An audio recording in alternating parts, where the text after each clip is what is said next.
A shadowy figure slips through the opulent halls of a crumbling English manor, a vial of poison glinting in the moonlight. Buried secrets are about to unravel in a web of deceit that even the mighty fall into. Welcome to the Duchess's web. A murder they try to bury. A Hercule Poirot case that twists like a noose. Grab a cup of tea, take a seat, and let the suspense pull you in. If you're hooked on the story, hit that subscribe button. Your support means the world to us. Chapter 1. The Invitation to Shadowbrook Manor Inn. The misty autumn of 1928, the air in London carried a chill that whispered of forgotten scandals and hidden fortunes. Our story begins with the legendary detective Hercule Poirot, that meticulous Belgian with his waxed moustache and piercing grey cells, receiving an unexpected summons. It came in the form of a cream-coloured envelope, sealed with the crest of the House of Ashford, a golden spiderweb entwined around a crown. Poirot, sipping his tisane in his cosy apartment on Whitehaven Mansions, sliced it open with a silver letter opener, his eyes narrowing as he read the elegant script. "Dear Monsieur Poirot," it began, "your reputation as the unraveller of the impossible precedes you. I, the Duchess Eleanor Ashford, humbly request your presence at Shadowbrook Manor for a weekend gathering. There are matters of grave importance that require your unique insight. Discretion is paramount." Signed with a flourish, it included a train ticket for the following day. Poirot tilted his head, murmuring to himself, "Ah, the Duchess, she who weaves webs of influence among the aristocracy. What little bird has sung of trouble in her gilded cage?" Poirot, ever the man of order and method, packed his valise with precision. His favourite ebony cane, a notebook for jotting suspicions, and a small vial of his special cocoa. Fortification against the English damp. As the train chugged through the rolling countryside towards Sussex, he pondered the Duchess's reputation. Eleanor Ashford, widow of the late Duke Reginald, was a woman of formidable presence. Tall, with raven hair streaked silver, and eyes like polished emeralds that could charm or chill in equal measure. Whispers in high society spoke of her vast estate, inherited amid controversy after the Duke's untimely death 5 years prior, ruled an accident by a hasty inquest. But Poirot knew better than to trust surface appearances. Accidents, he often said, were merely murders in disguise, waiting for the right mind to expose them. Arriving at Shadowbrook Manor as dusk fell, Poirot was greeted by a butler named Hargrove, a stoic figure with a face etched by decades of silent service. The manor itself was a Gothic masterpiece, or monstrosity, depending on one's taste. Towers, piercing the sky like accusatory fingers, ivy crawling over stone walls, as if trying to choke the secrets within. "Monsieur Poirot, the Duchess awaits in the drawing room," Hargrove intoned, leading him through echoing halls lined with portraits of stern Ashfords glaring down. The air smelled of polished wood, fading roses, and something sharper, perhaps the faint tang of fear. In the drawing room, warmed by a crackling fire, the Duchess rose to greet him. She was resplendent in a gown of midnight blue silk, a diamond necklace sparkling like captured stars. "Monsieur Poirot, how gracious of you to come on such short notice," she said, her voice a melody of practised poise. Around her gathered the weekend's guests. Lord Victor Harrington, a bluff industrialist with a ruddy face and a penchant for brandy. His wife, Lady Amelia, a fragile beauty with nervous hands that fluttered like trapped birds. Sir Geoffrey Langton, a sharp-eyed barrister, known for defending the indefensible. Miss Clara Beaumont, the Duchess's young niece, wide-eyed and innocent, or so she seemed, and Dr. Elias Thorne, the family physician, whose spectacles hid a gaze that darted too often. Lastly, there was Captain James Ridley, a dashing war veteran with a limp and a smile that didn't quite reach his eyes, rumoured to be the Duchess's latest admirer. As cocktails were served, gin fizzes for most, a simple syrup for Poirot, the Duchess pulled him aside. "I fear for my life, monsieur," she whispered, her composure cracking just enough to reveal the terror beneath. "There have been incidents, a poisoned chalice at dinner last week, dismissed as a servant's error. Anonymous letters accusing me of burying the truth about my husband's death. And now, this gathering. I've invited those closest to me, but I suspect one of them weaves a web to ensnare me." Poirot nodded, his little grey cells already whirring. "Madame, fear not. Poirot shall observe, and the truth, it will emerge like the sun after the storm." Dinner that evening was a tense affair in the grand dining hall, crystal chandeliers casting flickering shadows that danced like conspirators. The menu featured roast pheasant, asparagus in hollandaise, and a decadent chocolate soufflé. Each course served with impeccable timing by Hargrove and a maid named Elsie, whose hands trembled slightly as she poured the wine. Conversation flowed uneasily. Lord Harrington boasted of his factories. Lady Amelia spoke haltingly of her charity work. Sir Geoffrey debated legal intricacies. Miss Clara giggled at Captain Ridley's war stories, and Dr. Thorne remained mostly silent, watching everyone with clinical detachment. Poirot, seated at the Duchess's right, noted the undercurrents, the way Lady Amelia avoided her husband's gaze, the subtle sneer in Sir Geoffrey's tone when addressing the captain, the flush on Miss Clara's cheeks when the Duchess mentioned inheritance matters. "Tell me, madame," Poirot ventured during a lull, "what precisely do these anonymous letters say?" The Duchess hesitated, then replied softly, "They claim Reginald's riding accident was no mishap, that I orchestrated it for the title and fortune. Absurd, of course, but the poison attempt. It echoes how he died, foaming at the mouth after a hunt. As the meal concluded, a sudden storm rattled the windows, thunder booming like a judge's gavel. The group retired to the library for brandy and cigars, bookshelves towering with leather-bound tomes that smelled of age and intrigue.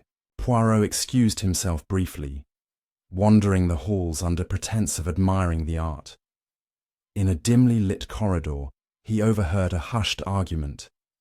Captain Ridley and Miss Clara, their voices low but urgent. "You mustn't tell her," the captain hissed. "It would ruin everything." Miss Clara sobbed softly. "But the letters, I can't keep this secret forever." Returning to the library, Poirot feigned ignorance, but his mind catalogued the exchange. The Duchess, pale now, bid everyone good night early, claiming a headache. As guests dispersed to their rooms, Poirot lingered by the fire, poking at embers with his cane.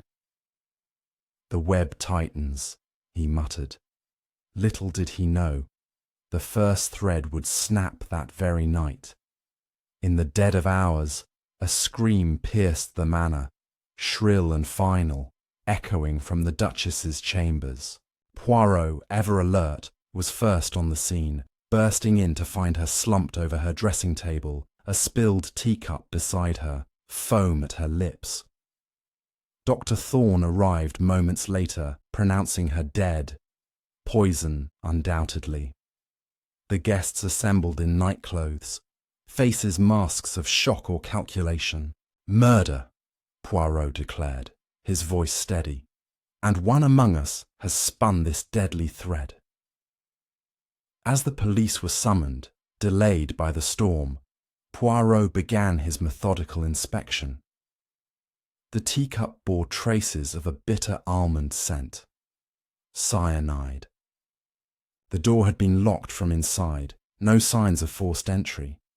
Yet, a window latch was loose, rain pooling on the sill. Hargrove confirmed the Duchess had requested tea before bed, prepared by Elsie. But who had motive? Lord Harrington owed the Duchess money from bad investments. Lady Amelia harboured jealousy over past flirtations. Sir Geoffrey had lost a case tied to the Duke's will.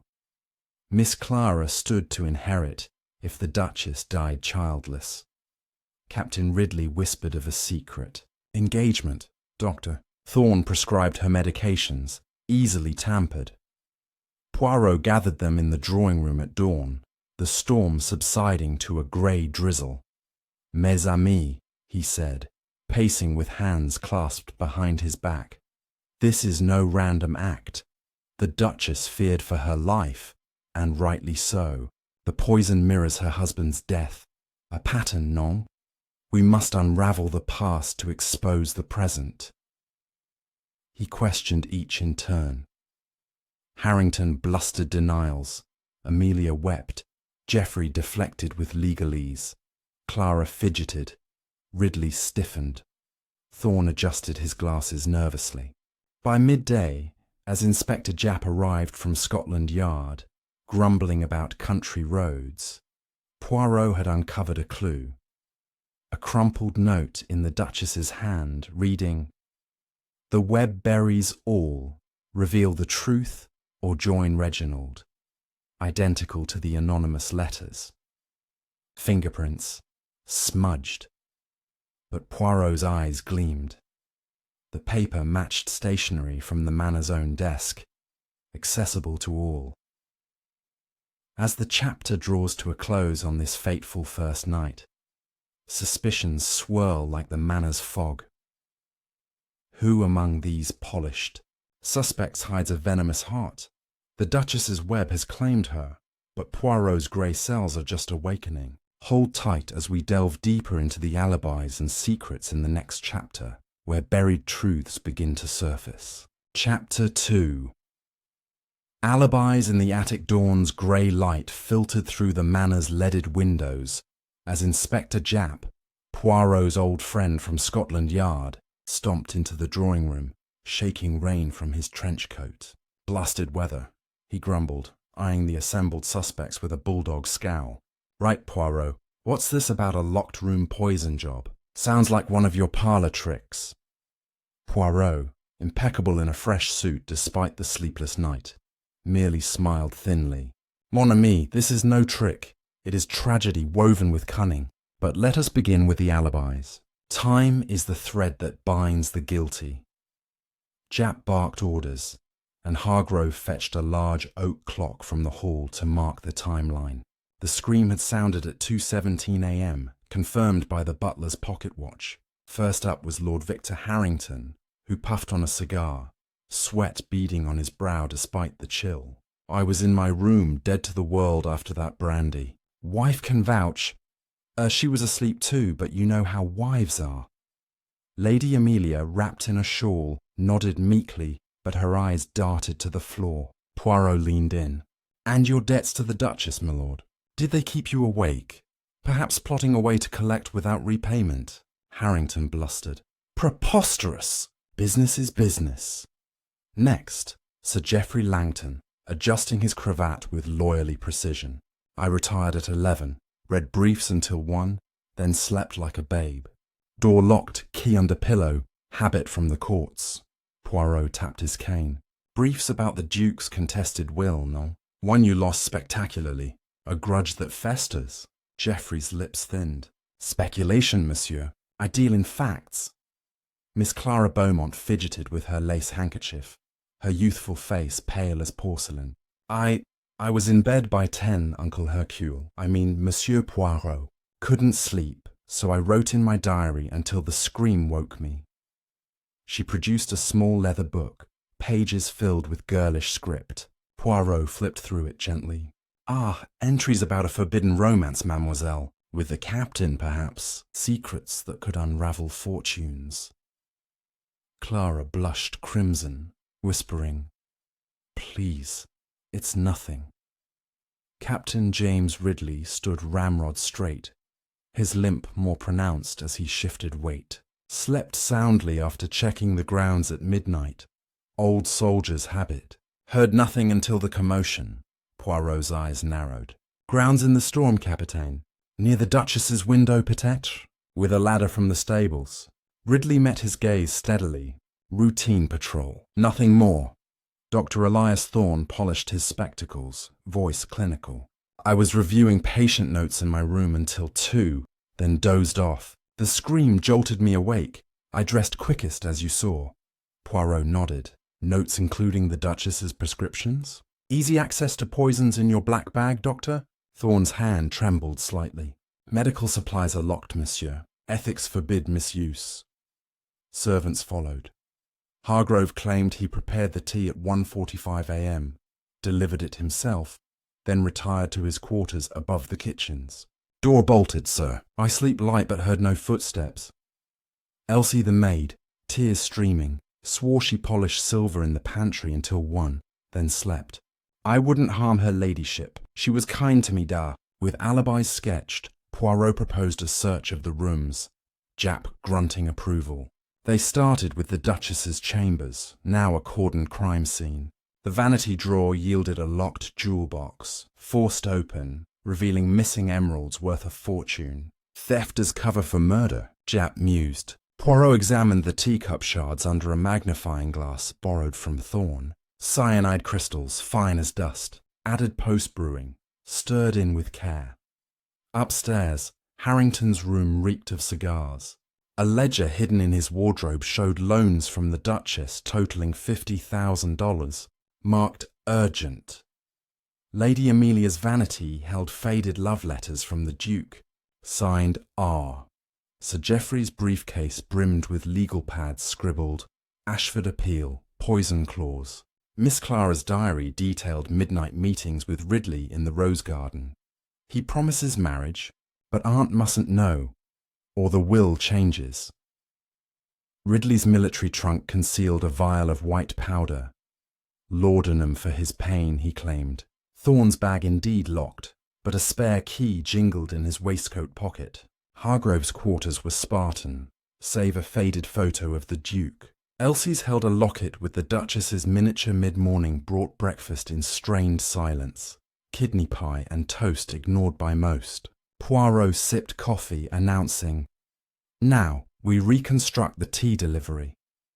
Hargrove reenacted pouring loose leaves into a silver pot, adding boiling water from the kitchen range. Elsie watched wide-eyed. "I saw no one near it, sir." But Poirot spotted a discrepancy. The pot's spout bore a faint scratch, invisible before. Someone tampered earlier, perhaps during dinner, when servants cleared plates. Jap interviewed locals by telephone. The village chemist confirmed cyanide sales restricted, but Thorne had purchased strychnine last month, for rats. Harrington's factory used industrial poisons. Access easy. Geoffrey's chambers overlooked the west wing. A grapple hook found in the ivy below his window. Clara's ink matched the note's shade. Ridley's boots caked in manna mud. Soles imprinted near the window sill. Amelia's shawl fibres snagged on the loose latch. Even Hargrove's watch ran 3 minutes slow, enough to fake an alibi. As noon struck, a courier braved the mud with telegrams, one for Clara, from her solicitor. "Inheritance confirmed upon aunt's demise, full estate." She gasped, crumpling it. Another for Ridley. "Engagement off. Debts too high." His jaw clenched. Jap pocketed them. "Motive City." Poirot gathered all in the library. Books like silent witnesses. Alibis, they are like spider silk. Seem strong but tear under scrutiny. "Lord Harrington, your ledger screams desperation." "Madame Amelia, your letters whisper jealousy reborn." "Sir Geoffrey, your hook dangles guilt." "Mademoiselle Clara, your diary betrays greed." "Capitaine, your boots tread death's path." "Docteur, your key unlocks more than bags." "Hargrove, your watch lies." "Elsie, your tears may hide complicity." Protests erupted. Harrington roared. Amelia sobbed. Geoffrey cited habeas corpus. Clara wailed innocence. Ridley saluted defiance. Thorne cited Hippocrates. Hargrove bowed stiffly. Elsie curtsied in terror. Japp silenced them. Enough! Poirot, your say? Poirot paced, moustache quivering. Not yet. The web has many strands. One alibi cracks, but the centre holds. We need the attic. The Manor's forgotten attic, where old Ashford trunks gather dust and diaries. Up creaking stairs they climbed, lanterns flickering against cobwebs thick as curtains. Dust motes danced in beams piercing boarded windows. Trunks labelled Reginald 1923 yielded hunting journals. Eleanor suspects my affair, must end it. A locked diary, picked by Poirot's nimble fingers, revealed the Duke's hand. Thorne warned of her tempers. Poison in her veins. No, mine from her jealousy. Faded photos showed young Clara with the Duke, captioned My Little Shadow. A will draft unsigned, leaving everything to Thorne for services rendered. But the prize, a hidden panel behind a tapestry, swinging open to a narrow passage snaking to the Duchess's room. Footprints in dust. Fresh size 9, matching Ridley's boots. A discarded glove, Amelia's monogram. A syringe tip, Thorne's mark. The secret way, Japp exclaimed. Bypasses the locked door. As they descended, thunder rumbled anew. Clara fainted into Ridley's arms. He caught her, but his eyes flicked to the passage map Poirot sketched. Evening fell. Candles lit for a cold supper. Whispers grew. The passage, who knew? Hargrove admitted showing it to the Duke years ago. Elsie confessed overhearing Clara and Ridley plotting there last week. Night deepened, guards posted by Japp. Poirot retired to ponder, but at midnight a floorboard creaked outside his door. He flung it open, empty hall. Yet a feather from Clara's boa lay there, black as sin. The dance continues, he murmured. By chapter's end, alibis fray like old rope. The attic's ghosts stirring fresh accusations. The killer moves again, shadows lengthening toward a second death. Stay with us as chapter 3 uncovers the forged will and a lover's betrayal that tightens the noose. Chapter 3. The forged will and shadows of betrayal. The feather from Clara's boa fluttered to the floorboards as Poirot examined it under his pocket lamp, its ebony plumes stark against the worn carpet. Midnight had passed, but sleep eluded the Manor's inhabitants, their doors creaking open one by one to peer into the shadowed corridor. Japp, revolver at his hip, patrolled the halls like a weary sentinel, while Poirot pocketed the clue with a satisfied nod. A careless drop, mademoiselle, he whispered to the empty air, but feathers betray their bird. By first light, the group reconvened in the breakfast parlour, faces drawn and eyes hollow from another sleepless night. Coffee steamed in china cups, but appetites had vanished. Only the clink of spoons against porcelain broke the heavy silence. Poirot wasted no time, summoning Hargrove with a crisp command. The Duke's study, bring the family papers, if you please. Wills, deeds, all that binds this house in legal chains. The butler, his posture as rigid as ever, led them to a sanctum off the main hall. Oak-panelled walls lined with mahogany cabinets, a massive desk scarred by years of quill scratches, and a portrait of Duke Reginald dominating the space, his stern gaze seeming to judge the living. Hargrove unlocked a safe embedded in the wall. Its combination whispered as if a sacred rite. Inside lay leather folders, yellowed with age, marriage settlements, property ledgers, and at the bottom, a sealed envelope marked Last Will and Testament, Reginald Ashford, Hercule dated 1923. Japp cracked it open, reading aloud in his gravelly baritone. To my beloved wife, Eleanor, the manor and estates in entirety. To my niece, Clara Beaumont, 10,000 upon marriage. Residue to charitable trusts. Gasps rippled through the room. Clara's hand flew to her mouth. Lady Amelia's eyes widened, but Poirot held up a gloved hand. Attendez, Inspecteur. Examine the seal, wax cracked unevenly as if reheated. And the ink, it bleeds slightly at the edges, fresh compared to the date. He produced a small chemical kit from his valise, dabbing reagent on the signature. The paper fizzed faintly, turning a telltale blue. Forged. Gallic acid test confirms ink no older than 6 months. Someone rewrote history to favour, or disfavour, the Duchess. Sir Geoffrey Langton leaned forward, his barrister's instincts alight. A forgery in a will invalidates it entirely. A state reverts to interstate laws. Clara inherits as next blood kin.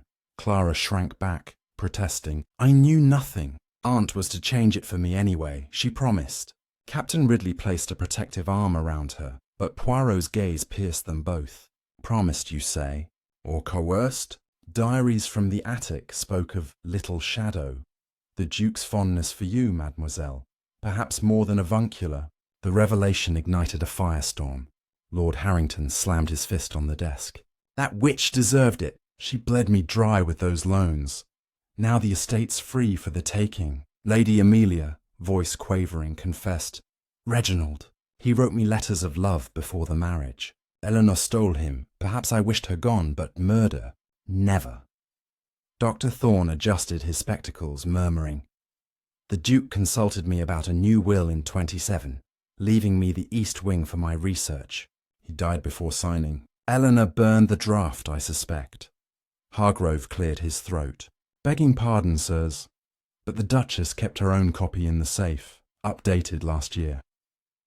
He retrieved a second envelope, this one pristine. Unsealed, it read, To Clara, the full estate upon my death, in trust until 25. Remainder to Victor Harrington for his enterprises. Harrington beamed smugly, but Poirot scrutinized it. Ah, but look, the notary's stamp. London firm, yet the ink mismatches again. And the witness signatures, Hargrove and Elsie. But Elsie entered service post-Duke's death. Elsie, hovering by the door, burst into fresh sobs. Her ladyship made me sign blank papers for taxes, sir. I never saw a will. Hargrove paled. I witnessed the original in 23, true. But this? She asked me to countersign updates privately. I trusted her. Poirot paced the Persian rug, cane tapping rhythmically. 2 wills, both suspect. One forged to kill motive, the other to create it. Who benefits most? Clara, the innocent niece, Harrington, the indebted lord, or Thorne, the spurned doctor? To unravel the tangle, Poirot ordered a deeper search. Jap and constables from the village ransacked the study, uncovering a hidden drawer in the desk, activated by pressing the Duke's portrait eyes. Inside, a bundle of letters tied with faded ribbon, addressed to my dearest Ellie from a JR in Paris. Your web ensnares me, but Reginald suspects. Meet at the old mill? Poirot's eyes gleamed. A lover, mon Dieu. Not the Duke, but another. J.R. James Ridley. No, Capitaine is English. Wait, initials match nothing here. Lady Amelia gasped, fanning herself. Not James Ridley. The captain's full name is James Rutherford. Rutherford, not Ridley. The room erupted. Ridley, Rutherford, staggered as if struck. Lies! I adopted Ridley after the war. Family shame. But Clara clung to him, whispering, You never told me of Paris, of her. Poirot seized the letters. 1922 postmarks. You courted the Duchess before her marriage, Capitaine. Jealousy when she wed the Duke, or revenge when she ended it? Ridley crumbled into a chair, face ashen. It was a youthful folly. Eleanor promised to leave him, but after the wedding she cut me off. I joined the army to forget, returned last year at her invitation. Old flames, yes, but she feared Reginald's ghost haunting her. Those letters, she kept them as blackmail? Sir Geoffrey snorted. Blackmail? More like leverage in a divorce suit, I advised against. She wanted out, but the scandal, ruinous. As midday approached, luncheon was served in the study. Cold cuts and cheese, eaten standing amid the chaos. Poirot cornered Thorne privately. "Docteur, your syringe in the passage, traces of cyanide." Thorne sweated. "For euthanasia trials, rabbits only." But the Duchess asked for painkillers. Her migraines worsened. "I supplied morphine, not poison," Poirot pressed. "And the Duke's autopsy, you signed off on accident. Heart failure from fall, but foam at mouth suggests toxin." Thorne whispered, "I suspected hemlock, but she swore it was his flask, hunting brandy spiked by poachers. I covered for her." The doctor's admission cracked open a fissure. Japp hauled in Hargrove. "You served both dukes, loyalty split." The butler bowed. "The first duke was honourable. Her ladyship, ambitious. She confided in me about the affair with Rutherford. Wanted me to deliver poison to the duke's horse trough. Accident during hunt. I refused. Poured it into the lake instead." Gasps echoed. "But someone used it," Hargrove continued. "The flask was tampered. I saw Elsie near the stables that day." Elsie shrieked, "Lies! I loved her ladyship. She gave me this job after my pa died. It was Miss Clara, snooping, saying the Duke pinched her as a child." Clara recoiled. "Monster! He tried once in the nursery. Aunt stopped him, but I hated him. The will change was her guilt money." Harrington interjected. "Clara confided in me months ago, wanted me to forge docs for quicker inheritance. I refused, but perhaps Geoffrey did it for a cut." Sir Geoffrey laughed bitterly. "Me?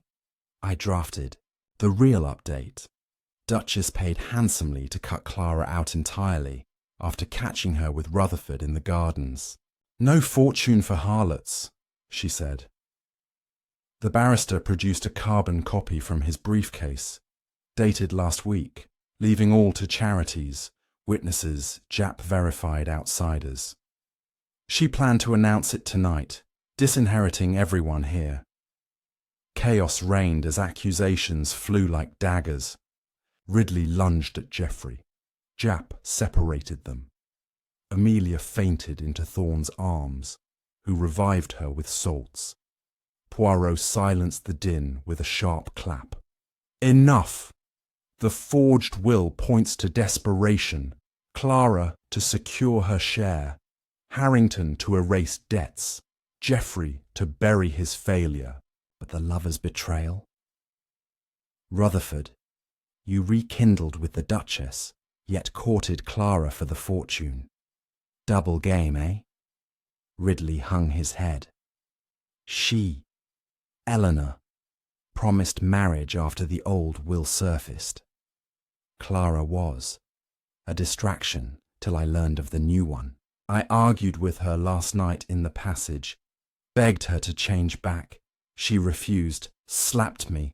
I left furious." Clara sobbed. "You used me, like the Duke." Afternoon waned into a stormy twilight. Villagers gossiping outside the gates. Poirot examined the letters further, finding a pressed flower, nightshade, poisonous kin to cyanide, tucked in one envelope. A map of the attic passage, annotated, "Secret to Ellie's heart." Hargrove admitted drawing it for the Duke to spy on her. He suspected her infidelity. As dusk fell, a new horror. Jap's men found Elsie's body in the pantry, strangled, with her own apron, a note pinned. The web claims its spinner. Panic surged. "Second murder!" Jap roared. Poirot inspected, bruises on neck, defensive scratches. "Done between luncheon and now. Who slipped away?" Alibis crumbled anew. Harrington claimed a walk, Amelia a nap, Geoffrey a call to London. Line dead. Clara and Ridley together, lying. Thorne compounding medicines, Hargrove polishing silver. Fingerprints on the apron, smudged, but a hair, blonde like Clara's. A boot print, Geoffrey's wingtips. Thorne's cufflink nearby, Harrington's cigar ash. The noose tightened, suspects circling like wolves. Poirot gathered them by candlelight in the dining hall, storm winds howling. The forged will was bait, the betrayal, the hook. Elsie knew too much. She silenced. But who wove this? Midnight brought Poirot a whisper from Jap. Village postman recalled a parcel to the manor yesterday. Chemicals ordered by Thorne, labelled cyanide for gold plating. Thorne blanched. For my amateur jewellery. Harmless, yet doubt-seeded. As the chapter closes on forged signatures and shattered trusts, the lover's web ensnares innocents and guilty alike. A third shadow looms. Who will fall next? Join us in Chapter 4, where hidden diaries expose the Duke's dark ritual and a cult of silence that binds the manor in blood. Chapter 4. The Duke's dark ritual and the cult of silence. Candle flames guttered in the dining hall as Poirot stood at the head of the long oak table, his silhouette sharp against the storm-lashed windows. The suspect sat frozen, Elsie's murder fresh as the bloodstains Jap's men scrubbed from the pantry floor. "Mes amis," Poirot began, voice slicing the tension like a scalpel. "The web deepens. A second death demands we dig into the manor's black heart, the Duke's ritual, hidden in diaries that bleed with unholy ink." He unveiled a slim volume from his pocket, its cover embossed with a spider devouring a fly, found in the study safe, locked with the lover's letters. Reginald's hand, 1922. Jap flipped it open under lantern light, pages crackling like dry bones, entries scrawled in feverish script. The circle gathers tonight. Eleanor leads the chant. Blood oath to silence rivals. Sketches followed, cloaked figures around a pentagram in the cellar, symbols of webs and crowns. "Occult?" Jap muttered. "Blimey, Ashford's dabbled in the occult." Poirot nodded gravely. "Not dabble, Inspector. Devotion. The Order of the Eternal Web, founded by the Duchess's grandmother, a medium who claimed spider spirits whispered fortunes. Reginald joined for power, Eleanor for control." Sir Geoffrey Langton broke the hush, his legal mind whirring. "I've heard whispers, society scandals hushed by solicitors, but proof?" Poirot turned a page. "Proof in crimson. Tonight we bind Victor. His debt's forgiven if he swears loyalty. Thorne administers the serum. Clara witnesses as initiate." Lady Amelia clutched her pearls. "Clara, but she was a child." Clara buried her face in her hands. 12 years old. Aunt said it was a game. Pricked my finger, drank from a chalice. The Duke, he touched me after, said it sealed my place. Captain Rutherford, still reeling from his unmasked name, pounded the table. "That beast," I suspected when Eleanor summoned me back. She spoke of the circle's curse on her marriage. Reginald's rituals twisted their bed into nightmare. Poirot's eyes bored into him. "You knew of the cult, Capitaine? Joined after Paris?" Rutherford hesitated, then confessed.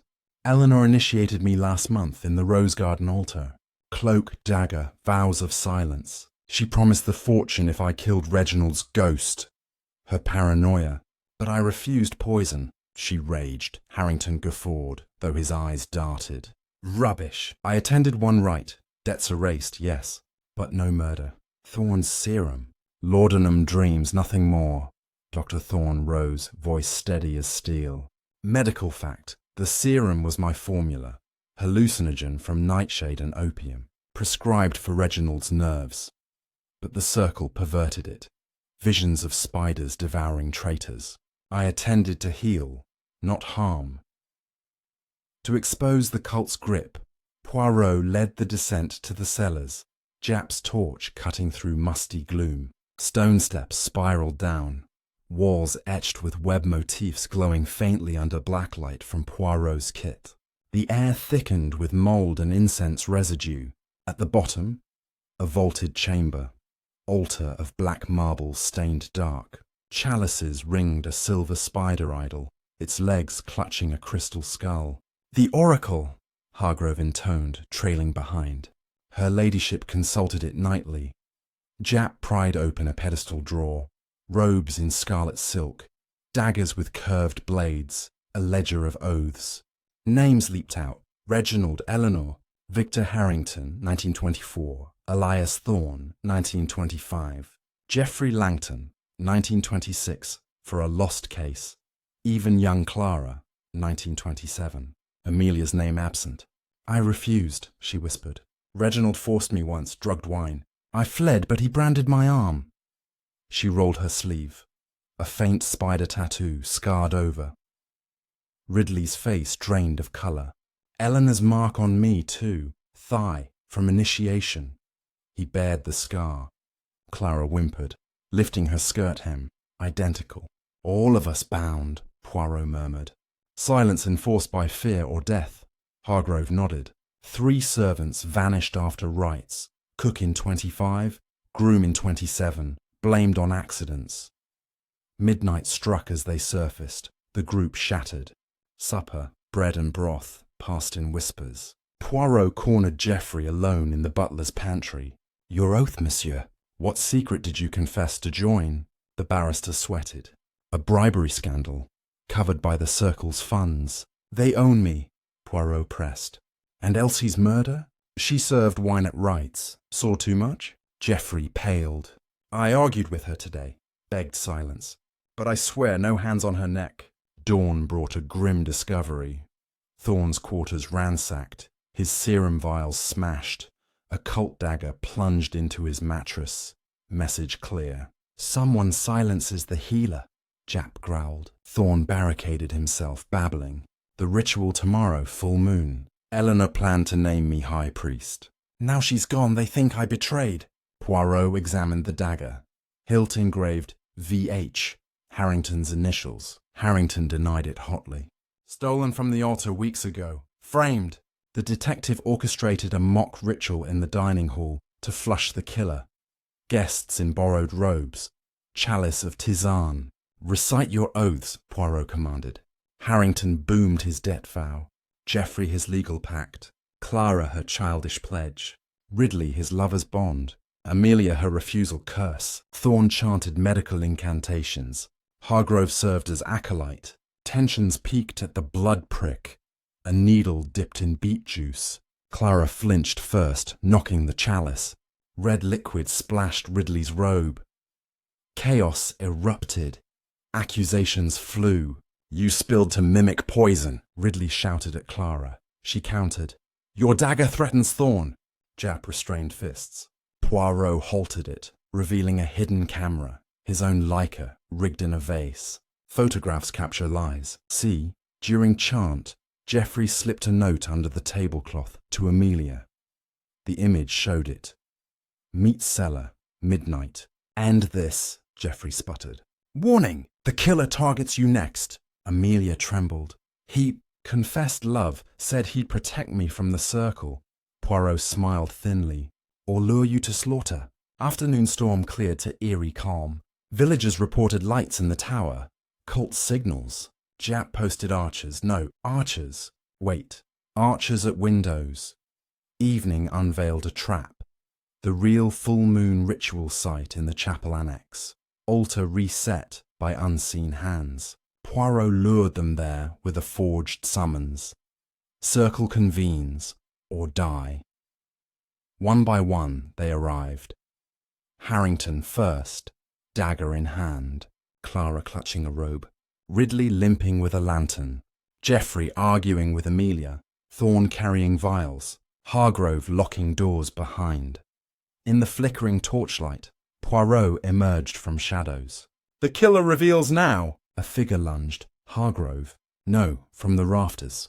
A cloaked form dropped, chalice raised. Struggle, Jap tackled. Unmasked. Not one, but threads pointed everywhere. The chalice held water, but inside, a scorpion.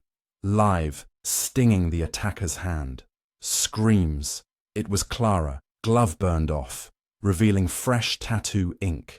The new initiate, Poirot declared.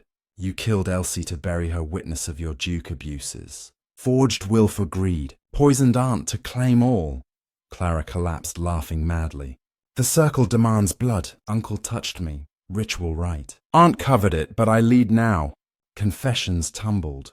She stole cyanide from Thorne's parcel, used passage with Ridley's help, unwitting, strangled Elsie after confession. But Poirot shook his head. Non, mademoiselle. The scorpion sting, your allergy, known to Thorne. You collapse now. As she wheezed, antidote administered. The true killer. Watch, he signaled. Hidden door opened. Lady Amelia stepped out, cult high priestess robe pristine. I birthed the web. Reginald's first victim, poisoned Hunt. Eleanor stole my love. I built the circle to reclaim. Amelia's eyes blazed. Forged wills, silenced Elsie, framed Clara. Geoffrey my pawn, our affair real. Geoffrey nodded, broken. She promised freedom. Harrington gasped. You erased my debts, then killed to inherit through Clara. Thorne, your serum. You stole it, Ridley. Paris lover. You not Eleanor! Jap cuffed her as she spat. The silence binds eternal. Dragged away, manor echoed with her curses. As chapter seals with cult flames extinguished, Amelia's betrayal claims the throne of deceit. Yet one thread dangles. Who sent the scorpion? Shadows whisper of a final rite in Chapter 5, where the butler's ghost confesses and gold emeralds blind the truth. Chapter 5. The butler's ghost and the blinding emeralds, torchlight from the chapel annex cast long, wavering shadows as Inspector Japp snapped handcuffs around Lady Amelia's wrists, her high priestess robe pooling like spilled blood on the flagstones. Clara, revived from the scorpion sting with Thorne's hasty antidote, coughed and glared at her aunt's betrayer, while the others, Harrington, Geoffrey, Ridley, and Thorne, stood in stunned clusters, the air thick with the acrid scent of extinguished incense. Hargrove, the butler, lingered by the altar, his face a mask of stoic calm, but Poirot's keen eyes caught the subtle tremor in his gloved hands. The web phrase, Madame Amelia, Poirot said softly, but ghosts demand their due. Hargrove, your shadow moves before you. The butler stiffened, then bowed deeply. As you command, monsieur. The truth rises like mist from the grave. Japp hauled Amelia toward the manor stairs, her heels scraping defiance, but Poirot halted him with a raised cane. Non, inspecteur. First, the cellars once more. The butler's ghost walks there. He led the procession back down the spiral steps, lanterns swinging like pendulums. The cult chamber felt colder now, the silver spider idol seeming to leer with fresh malice. Hargrove paused at a rusted grate in the wall, unmarked save for faint scratches forming a web pattern. My quarters, sir, hidden from all but the Duke. With a key from his chain, he unlocked it, revealing a narrow alcove, a cot, a desk piled with yellowed ledgers and a spirit board, planchette trembling as if alive. Poirot lifted the board, revealing its underside. Pinned letters in Hargrove's precise hand. To the first Duke, your son's rituals profane this house. I witnessed the child's marking, Clara's innocence stolen. Gasps echoed. Hargrove sank onto the cot, voice hollow. I was Reginald's valet before butler, loyal until the circle. Saw him initiate Clara at 12, blood on the altar. Tried to poison his wine that night. It spilled. He beat me, branded my palm. He bared it. A spider scar, faded but deep. Then Eleanor promoted me to silence me. I served poison to the Duke's flask instead. Hunting accident my revenge. Ridley lunged forward. You killed Reginald and the Duchess. Hargrove met his gaze. Her, no. I protected her from Amelia's web, warned her of the forged wills. But Elsie, she found my letters, threatened to tell. In the pantry, after luncheon, I strangled her to bury my ghost. Tears carved tracks down his lined face. 40 years of silence ends now. Japp moved to cuff him, but Poirot interjected. Attendez, your confession sings, but the emeralds blind us still. He gestured to the desk drawer, where a velvet pouch spilled forth. The Duchess's missing emeralds, glowing like cat eyes in the lantern glow. Stolen from her jewel box post-murder. Why? Hargrove clutched the pouch. Not theft. Protection. Amelia planned to pawn them for Circle funds. Escape to Paris. I hid them here. Left the box, forced to frame her early. The stones clinked as Japp examined them. One facetted oddly, concealing a microfilm roll. Unspooled under light, blueprints of Shadowbrook's vaults, marked with safe combinations and gold bar locations. 200,000 hidden by the first Duke. Harrington's eyes bulged. The war chest! Reginald bragged of it. Untaxed fortune. Geoffrey snatched the film. Legal claim. As barrister, I can seize it for creditors. Mine first. Thorne adjusted his spectacles. Medical research funding, life-saving. Clara whimpered. My inheritance includes it. Ridley snarled. Eleanor's dowry. Mine by promise. Amelia, chained nearby, laughed bitterly. Fools. I forged the vault map years ago, during my affair with Reginald. The emeralds were my key. Now Hargrove's ghost ruins it. Poirot paced the alcove, cane tapping stone. The blinding light. Everyone covets the gold, but Hargrove guards it, his ghost. Letters to Scotland Yard, mailed yesterday, confessing all. Why murder now? Hargrove rose resolute. To end the circle, Elsie's death was mercy. She begged release from oaths, her mind broken by visions. I granted it, then hid the emeralds to starve Amelia's flight. Dawn crept through cellar slits as they ascended. Hargrove in irons beside Amelia. Breakfast in the morning room, poached eggs and kippers, tasted of ash, but Poirot insisted on full attendance. Over tea, he dissected the emerald's tail. Stone 1, engraved E.R. Eleanor Rutherford, her maiden name. Non, Capitaine, your mother's. Ridley's jaw dropped. Mother wed the Duke's brother, disowned for scandal. The emerald's her dowry, passed to Eleanor secretly. Clara gasped. Aunt was my real mother? The Duke? Stepfather? Hargrove nodded. Reginald knew. Raised you as niece to hide bastardy. Circle oath bound the lie, Lady Amelia spat. I birthed no child. Reginald's impotence cursed us. Eleanor stole my place with her Paris lover, your father James. Ridley, Rutherford, reeled. Father? The war took him. Shot as deserter. Hargrove's ghost whispered final truth. No. Eleanor poisoned him in Paris, 1922.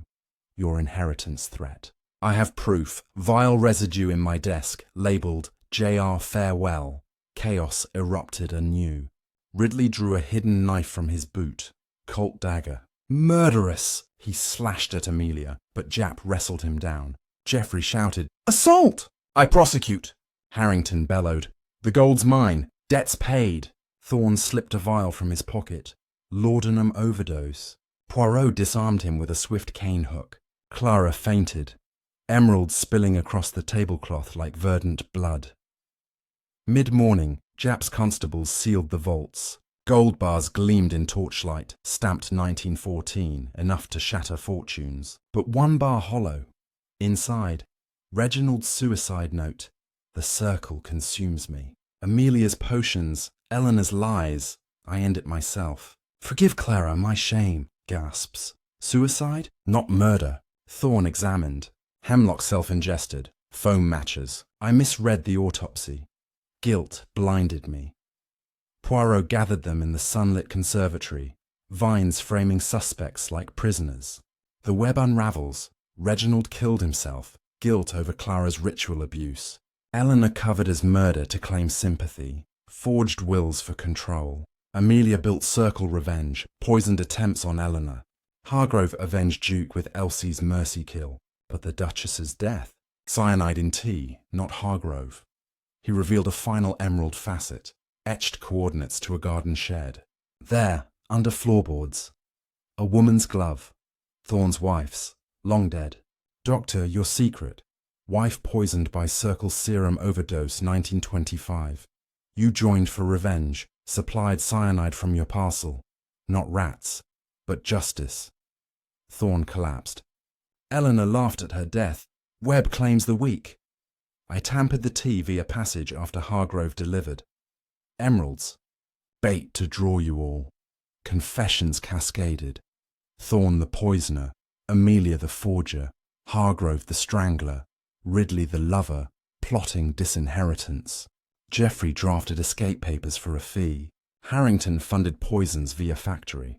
Clara, innocent pawn, witnessed all. Noon sun blazed as arrests swept the manor. Japp loaded wagons. Thorn for murder. Amelia and Hargrove for conspiracy and killing. Others for fraud. Gold seized for Clara's trust. True heir. Ridley embraced her. Sister? No, cousin. Father's clean name restored. Poirot sipped sirop de cassis in the empty drawing room, manor echoing hollow. The ghost rests, emeralds dim. But a telegram arrived. Village churchyard disturbed. Duke's tomb empty. Shadows stirred anew. As chapter dims with gold's false gleam, the empty tomb beckons a resurrection plot. Press on to chapter 6, where the grave robber's code cracks the final alibi, and a midnight exhumation unearths the true spider at the web's heart. Chapter 6. The grave robber's code and the midnight exhumation. Sunlight slanted through the conservatory windows as Poirot folded the telegram, its ink still damp from the village post. The Duke's tomb, empty, he murmured, moustache twitching like a divining rod. Japp, wiping sweat from his brow after loading the last wagon, snatched the paper. Blasted! We've got 'em all cuffed. Thorn, Amelia, Hargrove, and now this? Grave robbers in broad daylight, the remaining free souls. Clara, pale and clutching the emerald's pouch. Captain Ridley, bandaged from his scuffle. Sir Geoffrey, scribbling frantic notes. Lord Harrington, nursing a sprained wrist. And Dr. Thorne's empty chair, turned as one. Poirot rose smoothly. Non, Inspecteur, not thieves of gold, but of truth. The grave robber's code calls us to the churchyard. Tonight, under the moon's cold eye. The afternoon dragged in feverish preparation. Japp telephoned the vicar, a quavering voice confirming. Tomb pried at dawn, sir. Coffin splintered, but no body, just cobwebs, and a spider carving on the lid. Poirot dispatched Hargrove, still in irons but cooperative, for the butler's keys to the crypt. Your ghost dug deep, mon vieux. Hargrove nodded grimly from the wagon. The circle's final rite, exhume the Duke to resurrect his will. Amelia planned it, code in her tattoo. He traced air, dots and dashes etched beside the spider scar. Morse, dust to dust web endures. Clara, voice breaking, confessed her part. Aunt Amelia whispered it last week, said the real will was sewn in the Duke's shroud. I helped loosen the tombstone with a crowbar from the shed before Elsie's death. Thought it inheritance proof. Ridley pulled her close. Foolish girl! Your cousin protects you. But Poirot's gaze sharpened. Cousin or accomplice? The crowbar. Your limp hides strength, Capitaine. Mud on your boots from church path? Geoffrey interjected, waving a notepad. Legally, exhumation voids all prior wills, estate frozen till coroner rules. Harrington snorted. Frozen? My debts thaw in hell first. I supplied the chisel, borrowed from factory. Poirot silenced them with a clap. Enough! The code cracks alibis. To the church. Dusk painted the Sussex hills crimson as the party trudged the muddy lane to St. Eleanor's churchyard. Lanterns bobbing like will-o'-the-wisps. Ivy-choked tombs huddled under yews. The Ashford mausoleum a squat granite beast at the centre. Japp's men cordoned it, shovels ready. The lid, heaved aside, revealed a yawning black maw. Down we go, Poirot said, descending rickety steps first, his cane probing cobwebs thick as veils. The crypt reeked of earth and decay. Shelves of bone boxes labelled Ashford kin back to 1700. The Duke's niche gaped empty, coffin shards scattered like puzzle pieces. Poirot knelt, gloved fingers sifting dirt. Footprints, small, feminine. Heels, not boots, Clara paled. Not me, I wore flats. Amelia, chained to a pillar outside, cackled through the grate. My shadow sister, Elsie. No, the maid's neck bore my print, but Elsie lay buried, strangled. A glint, brass key etched with web, dropped in haste. Poirot pocketed it. Opens what? Geoffrey's eyes lit. The ossuary, hidden Ashford vault. He pointed to a blank wall. Key turned in invisible lock, stone ground aside, revealing a subchamber, gold reliquaries, jewelled chalices from circle rites, and centre stage. A lacquered box labelled Reginald's Secret.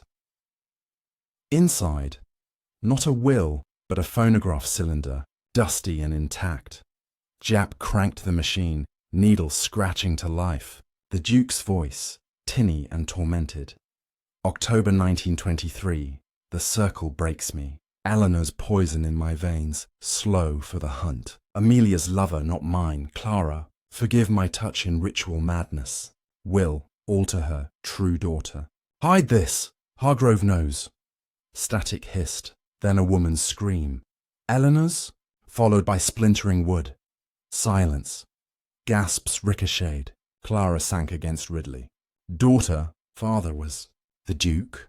No, recording clarified. Your real father, James Sr., my brother, poisoned by Eleanor in Paris. I claimed you to save scandal. Ridley staggered. Uncle? My father killed by her. Harrington bellowed. The will, invalid. Gold mine! Geoffrey scribbled. Blood tie proven. Clara sole heir. But Poirot held up the cylinder. Wait, the code continues. Scratched on base. Midnight tower bell. Ring thrice. Jap checked his watch. 11:45. Back to Manor. Now. They scrambled up, racing through whipping winds. Church bells tolled 11 as they burst into the great hall, where the tower stairs spiraled like a noose. Midnight. Poirot pulled the rope. Clang, clang, clang. Echoes died then. A mechanism groaned in the walls. Panels slid in the fireplace. Dust cascaded, revealing a dumbwaiter shaft. Jap shone light down. Bodies tumbled out. Not one, but two. No, a sack spilling bones. The Duke! Constables gasped. But Poirot examined. Fresh dirt, rigour not set. Not Reginald, Thorne. Murdered post-arrest. Chaos, Jap's men swarmed. Thorne's throat slit, circle dagger in hand. Note pinned, Webb revives the dead, Geoffrey yelped. Framed, I was with Clara. But alibi cracked. His cuff bore blood. Harrington pointed. Your chisel mark on the sack, Ridley confessed. I carried it. Amelia ordered from cell. Thought fake bones, Clara sobbed. The key, I dropped it in crypt after hiding Thorne.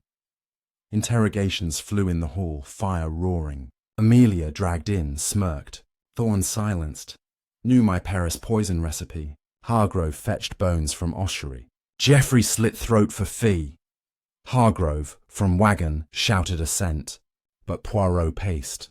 Non, the bones, Duke's real, mixed with Thorne's fresh kill. Exhumation cover for double murder.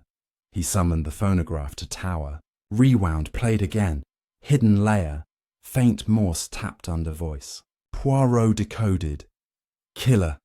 Geoffrey. The barrister bolted for door. Jap tripped him. Me proof. Poirot revealed cylinder base. Fingerprints. Yours.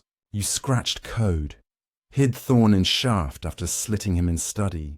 Saw you slip away post-arrest. Motive. Will voids your bribes.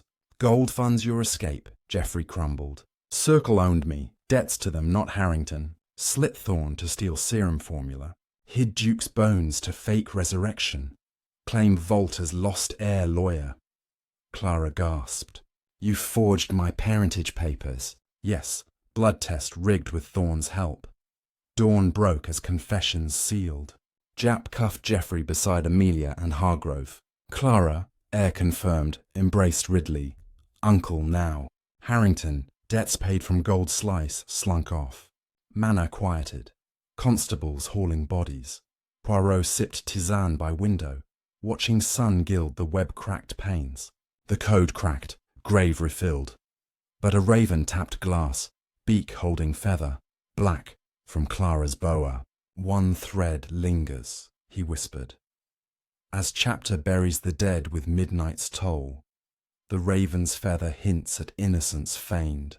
Advance to chapter 7, where the raven's cry unmasks the orphan's vengeance, and a nursery fire consumes the final lie. Chapter 7. The raven's cry and the nursery fire. The raven's beak tapped insistently against the leaded glass, its black feather clutched like a summons from the underworld. As dawn's first rays pierced the manor's fog-shrouded towers, Poirot unlatched the window with deliberate care, the bird dropping its prize and vanishing into the mist with a guttural croak that echoed like a judgment. He retrieved the feather, ebony, edged in soot, unmistakably from Clara's boa, and turned to find her in the doorway, eyes wide with feigned innocence. "Monsieur Poirot, the raven, an omen?" she whispered, voice trembling like a leaf in the wind. But his grey cells hummed, soot meant fire, and the nursery upstairs reeked of old smoke. "Oui, mademoiselle," he replied softly. The cry unmasks all, to the nursery, where orphans burn their past. Jap, bleary-eyed from the night's arrests, joined them with a thermos of scalding coffee, his constables securing the grounds against prying villagers. The group, now just Clara, Ridley nursing his bandaged arm, and a sullen Harrington lingering for his gold payout, followed Poirot up the grand staircase, past portraits whose eyes seemed to follow like accusing fingers. The nursery door, warped and scarred, creaked open to reveal a time capsule. Dollhouses with spiderweb drapes, a rocking horse charred at the edges, and walls papered in faded nursery rhymes depicting entangled flies. Dust motes swirled in the morning light, but beneath the floorboards, Poirot detected the sharp tang of kerosene, recent, deliberate. He knelt by the hearth, prying up a loose plank with his cane tip. Beneath, a scorched diary, its cover emblazoned with a raven silhouette, pages brittle and curling. "Clara's, age 10, he announced, blowing away ash. Entries in childish scrawl leaped out. "Uncle Reggie touched me in the circle game. Hurt bad. Aunt Ellie says burn the pain. Fire cleans." Sketches followed, flames engulfing a cradle, stick-figure Duke melting. A later page, ink bolder. 1927. Poison Uncle's flask like Aunt taught. But Hargrove spilled it. "I'll try again." Jap whistled low.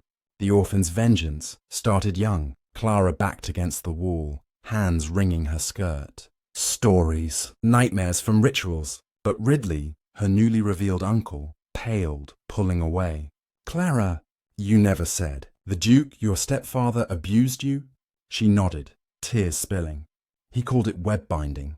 Aunt Eleanor watched, laughed, said fire would purify me if I told. Harrington snorted from the corner. "Purify? You little viper tried to pin it on me for the gold." Poirot silenced him with a glance, turning another page. 1928. Captain Uncle James returns. "Love him, but he'll learn my secret. Burn this if he asks." The detective's eyes narrowed. "The raven's cry, Capitaine. You're limp from war or from fleeing her flames?" Ridley froze. "What?" Poirot revealed a pressed matchbook from the diary. "Rose Garden Inn, Paris, 1922. J.R. Tab. You weren't soldier then. Fled Eleanor's poison bed, your father's death, leaving infant Clara behind, orphaned by your fear." Ridley sank to the floorboards. "Guilt drove me to war. Returned for redemption, but she, my niece, planned to burn the manor with me inside, claim insurance as heir." Flames crackled in Poirot's mind as he orchestrated a reconstruction. Jap fetched kerosene tins from the shed, 3 half empty, marked with Clara's monogrammed gloves. "Poured last night post Thorne's body drop," Poirot declared. "Set for dawn blaze, to destroy evidence, frame Geoffrey's escape fire." Clara shrieked, "Lies! I loved Aunt, fought Amelia," but soot on her hem betrayed her, and a singed corner of her nightgown peeked from her valise. Mid-morning brought the vicar, summoned by telegram, clutching parish records. Clara Beaumont, born 1920, Paris.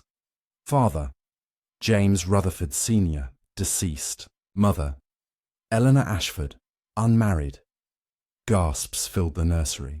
No niece, true daughter, the vicar confirmed. Clara laughed wildly.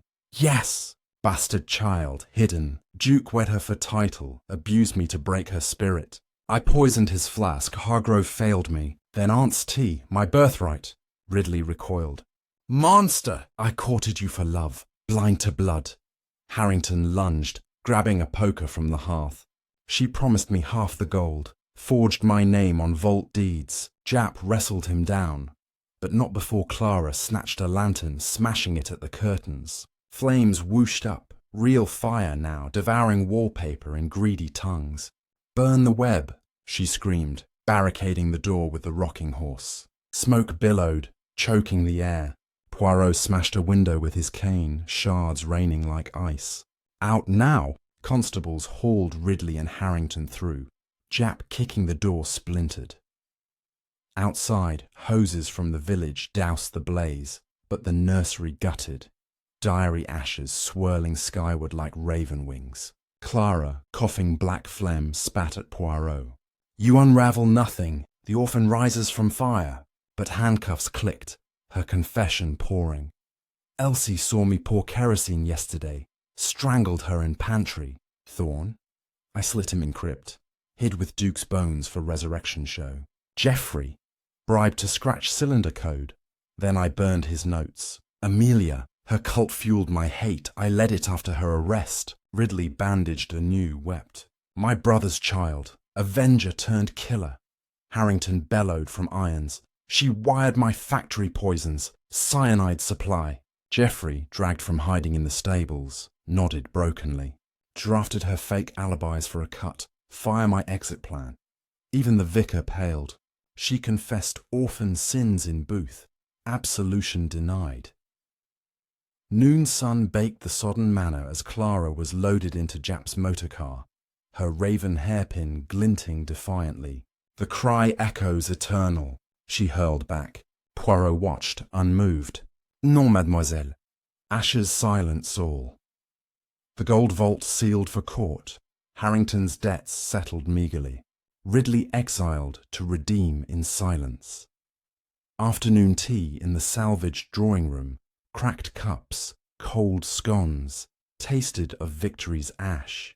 Poirot pondered by the fire's embers. 7 threads spun, 3 remain. But a singed letter fluttered from Clara's pocket, dropped in struggle. To mother, web complete, burn bright. Postmarked yesterday, from London. As chapter chars the nursery's lies, the orphan's blaze ignites a London shadow. Venture to chapter 8, where the Thames fog conceals a drowned accomplice, and clockwork gears tick the final execution. Chapter 8. The Thames's fog and the clockwork. Execution motorcar tyres crunched over gravel as Jap's vehicle sped Clara toward the county jail, her raven hairpin catching the noon sun like a dagger's point. But Poirot remained by the drawing-room hearth, turning the singed letter in his gloved fingers. London postmark, yesterday, he murmured to the empty air the words, to mother, web complete. Burn bright, searing his grey cells. Jap burst back in, had askew. She's singing like a canary, full confession. But this? He snatched the letter. London, we're in Sussex. Poirot's eyes gleamed. Precisely, mon ami. The Thames fog swallows accomplices. Pack for the city. Clockwork ticks to execution at midnight. By evening, the train rattled them through twilight fields to London's throbbing heart. Clara secured in a locked compartment under armed guard, her defiant laughter echoing down the corridors. Ridley tagged along, face gaunt with family shame, while Harrington stayed behind to claw at his diminished gold payout. At Paddington, fog rolled thick as wool from the Thames, gas lamps blooming yellow halos that barely pierced the murk. Cabs splashed through puddles to Scotland Yard, where Chief Inspector Daniels awaited. A burly bear of a man with a ledger of unsolved drownings. 3 bodies fished from the river this month, Daniels growled, spreading photos across his desk, bloated faces, wrists bound in clockwork chains, gears and springs tangled like mechanical webs, all marked with spider tattoos. Your cult's handiwork? Poirot examined one, a woman's corpse, sodden gown embroidered with Ashford crests. Madame Beatrice Langton, Sir Geoffrey's estranged sister, he identified. Drowned accomplice, no? Sent from Paris with cyanide parcel. Daniels nodded. Note in her pocket. Execute at 12. Web turns. Clara, dragged in chains, smirked from the corner. Beatrice? My London auntie. Forged passports for my escape. You caught her too late. But Poirot tapped the clockwork. Gears etched CB. Clara Beaumont. Your design? Midnight loomed as they motored to the Thames embankment. Fog coiling like serpents around Westminster's clock tower. Big Ben tolling 11 in sombre bronze. Jap's boatman launched a launch into the murky current. Lanterns sweeping water that lapped black and oily. The execution site, Poirot directed, pointing to Hungerford Bridge's shadow. Chains rattled below. 3 more bodies snagged on pilings, dragged aboard dripping. 2 men in docker rags, 1 woman in pearls. Tattoos glowed under light, spiders devouring clocks. Accomplices, Daniels barked. Hired killers, drowned by their employer. Clara laughed from the boat's prow. My web's London spiders. Beatrice recruited them. Factory thugs from Harrington's mills. I wired orders yesterday. Execute rivals if caught. They turned on her. Clockwork trap I set. Ridley recoiled. Niece, you drowned innocents? She spat. Innocents? They poisoned father in Paris. Eleanor's orders. Vengeance cycles. Poirot steered the launch upstream to a derelict warehouse, its doors padlocked with gear-shaped hasps. The clockwork heart. Jap blasted the lock. Inside, gas jets hissed to life, illuminating conveyor belts of brass contraptions, automated nooses, spring-loaded poison darts, gear-driven drowning weights, all stamped Ashford Industries. 1925, at centre, a massive clock face, hands frozen at midnight, beneath it a throne of coiled springs. Seated, Sir Geoffrey Langton, throat gashed, eyes bulging in death's rictus, a note pinned to his lapel. Webb executes the lawyer. Gasps froze the air. Daniels checked pulse. Cold hours old. Strangled with clock chain, your work, Clara. She feigned shock. Geoffrey, my pawn. He drafted escape papers, promised Paris reunion. But Poirot wound a gear on the throne. Panels slid, revealing a hidden ledger. Entries in Geoffrey's hand. CB pays 500 Mao, drown Beatrice post-parcel. 1,000 frauds, execute Thorn backups in Thames. Clara's face drained. He betrayed me. Double-crossed for full gold. The detective cranked a side lever. Projections flickered. Grainy films from a hidden camera. Geoffrey in the warehouse, 2 nights prior. Clara's plan. Drown the crew after job. I take the cut. Flee to Brazil. Then shadows lunged. Docker ghosts slitting his throat. Betrayed by his own hires, Poirot narrated. Clockwork execution. Your trap sprung early. Clara shrieked, lunging at the screen. Guards pinned her. Midnight tolled. Big Ben's boom vibrating the walls. Gears whirred to life. The throne descended into a pit, chains rattling. Jap hauled Clara back as spikes rose.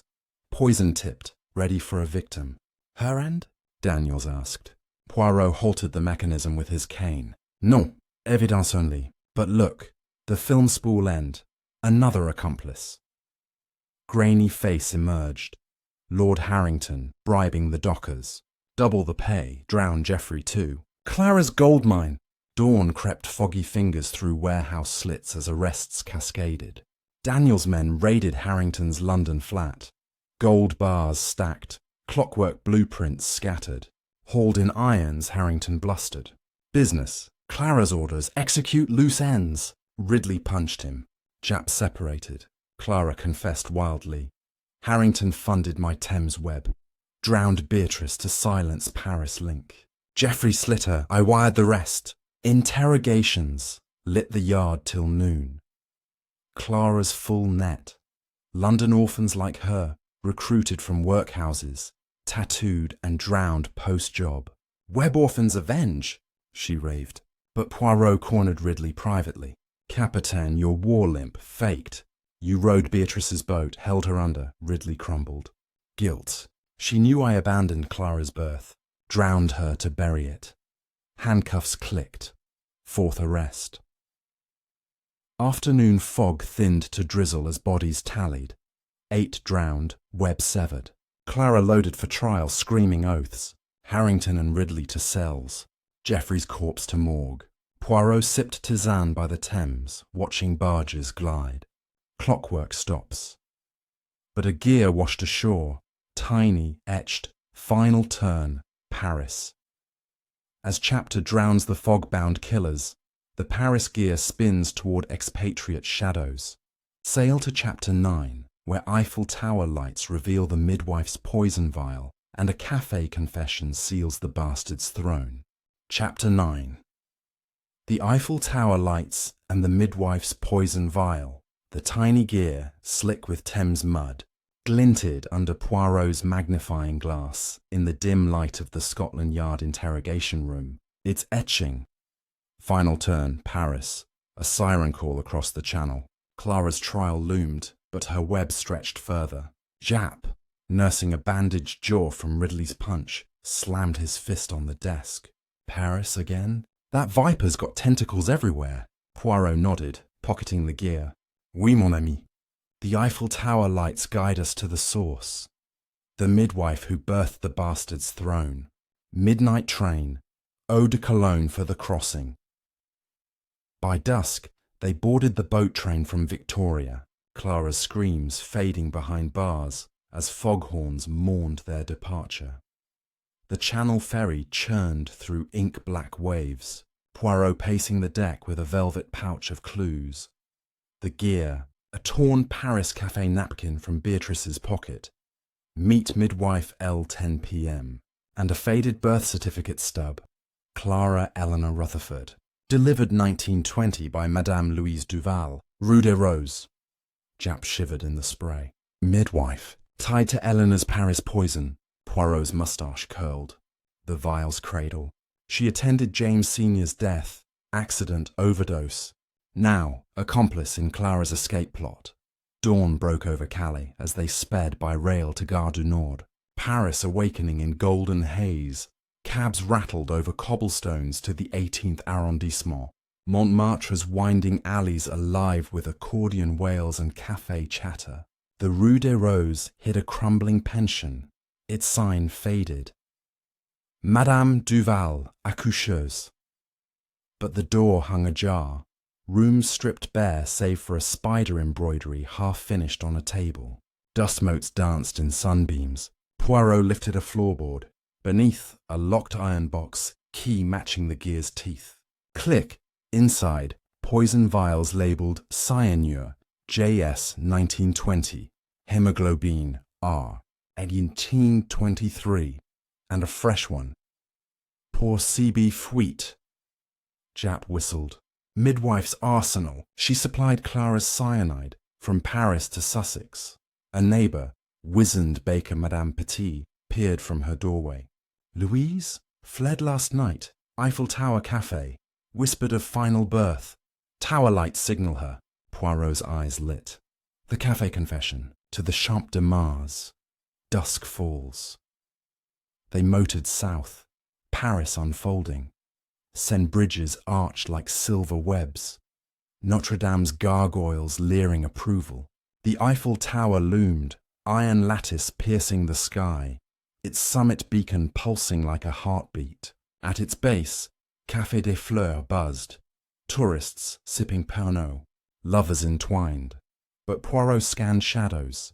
A veiled woman at a corner table, gloved hands clutching a vile necklace. Madame Duval. Poirot approached, cane tapping marble. She bolted. Japp blocked the alley. Pinned against the tower's leg, veil torn, revealed a crone with spider tattoo on her neck. Mercy, monsieur! The web binds me! Poirot pried the necklace. Glass vial, half full of cyanide crystals. The poison throne, Clara's final dose, Duval sobbed. Born in sin, delivered the bastard 1920, Eleanor's orders. Poison James Sr. in bed, blame laudanum. I kept vial as proof. Jap cuffed her wrists. Proof for what? Blackmail? Dusk deepened. Tower lights ignited. Thousands of bulbs twinkling like captive stars, illuminating Duval's confession under the glow. Eleanor paid gold, hid Clara as niece. I raised her in orphanage shadows, taught web oaths. 1928, she returned, demanded vials for family hunt. I supplied Sussex parcel, Beatrice delivered. Cafe meet. Clara wired, execute midwife if caught. But I came to confess. Poirot examined the vial, etched, bastard's throne, claim all. You planned her escape, poisoned Jap's guards. Noon bled into evening as Duval spilled. Ledgers from the box detailed circle funds, 100,000 funneled through Paris banks, laundered via Harrington's factories. Clara's throne, full Ashford empire, gold vaults hers alone. A waiter hovered. Poirot questioned, You served her yesterday?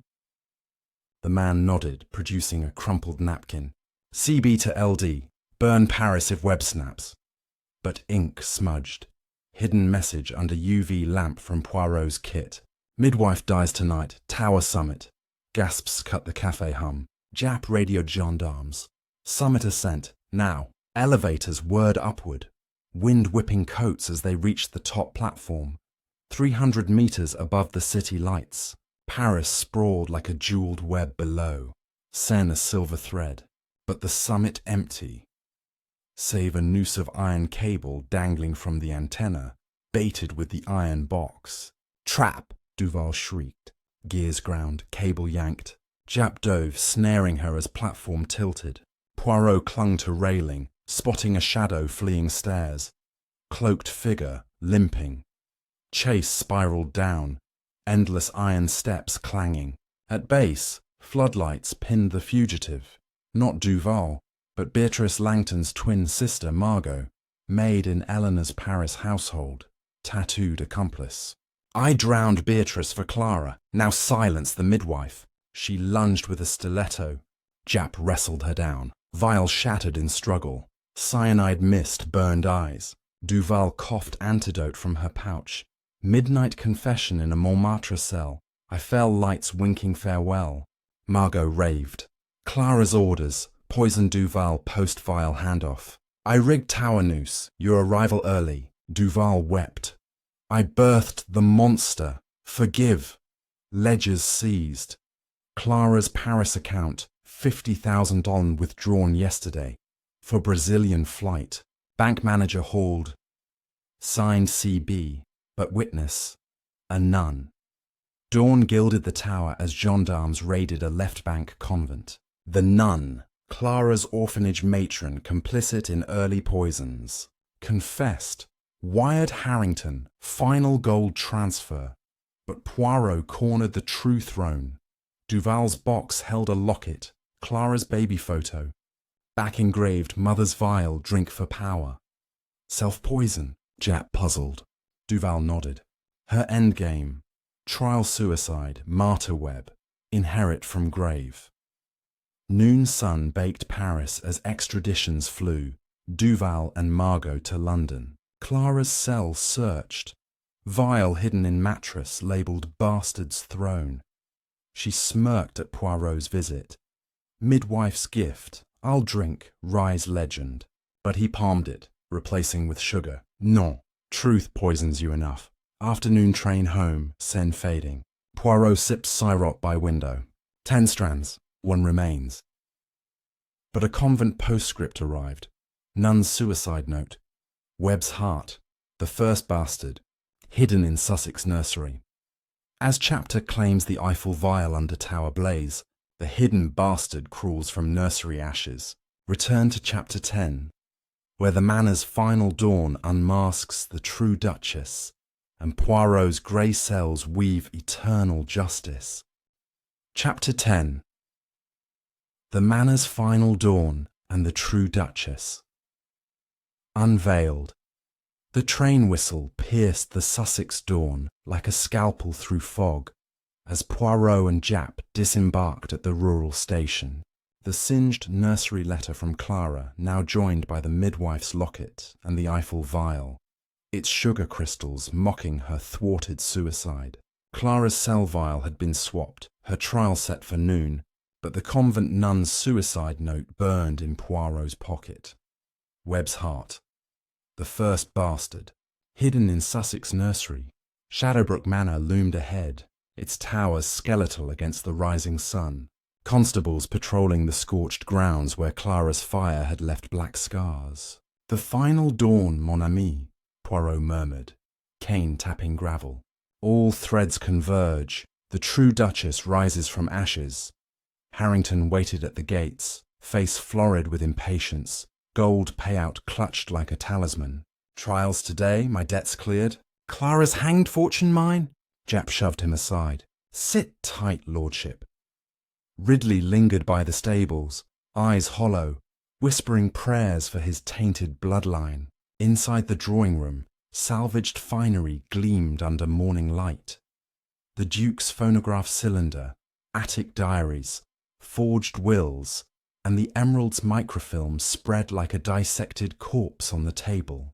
Poirot summoned the vicar once more, plus a parish midwife, grey-haired Mrs. Agnes Hale, who had delivered Eleanor in 1898.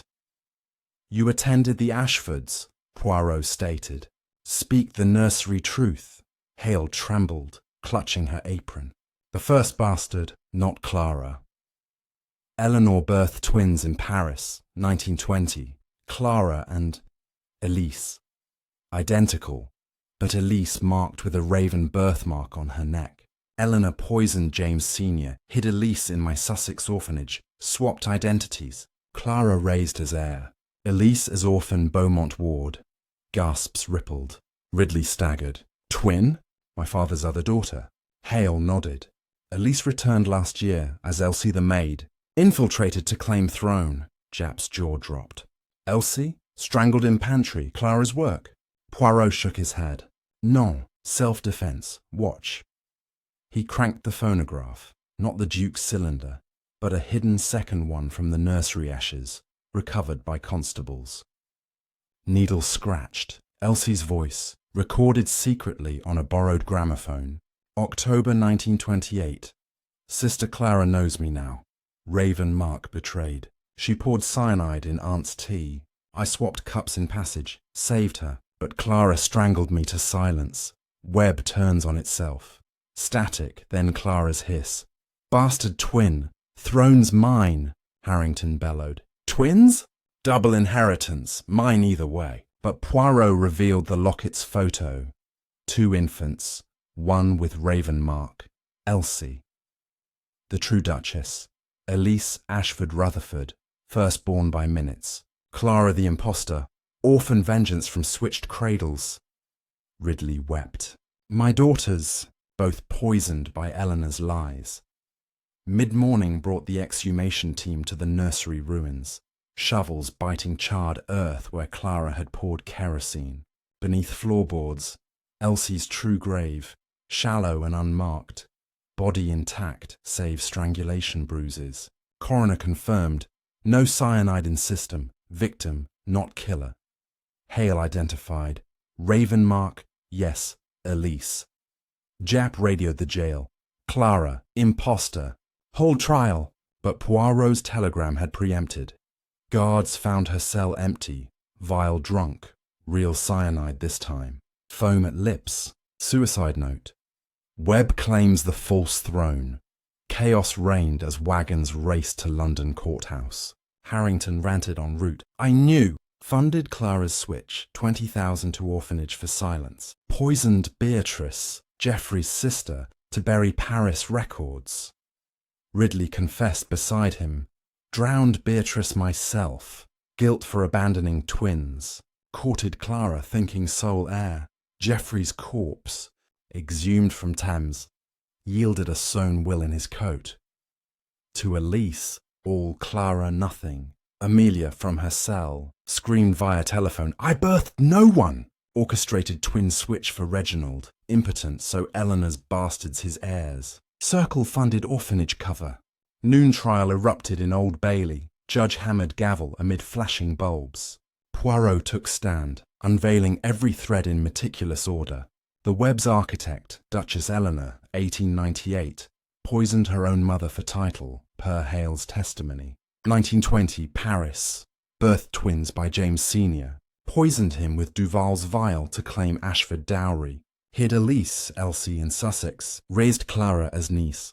1923, wed Reginald. Initiated circle revenge cult. Abused Clara in rituals. Framed Reginald's self-poison as accident. He paced, cane sweeping clues. 1925, Thorne's wife died from circle serum. Joined for vengeance, supplied cyanide. 1926, Geoffrey bribed into cult. Forged wills, cutting Clara. 1927, Clara, discovering twin secret via attic passage. Poisoned Duke's flask. Hargrove spilled it. 1928, Eleanor summoned Poirot, fearing Clara's web. Clara poisoned tea. Elsie swapped cups, died strangled.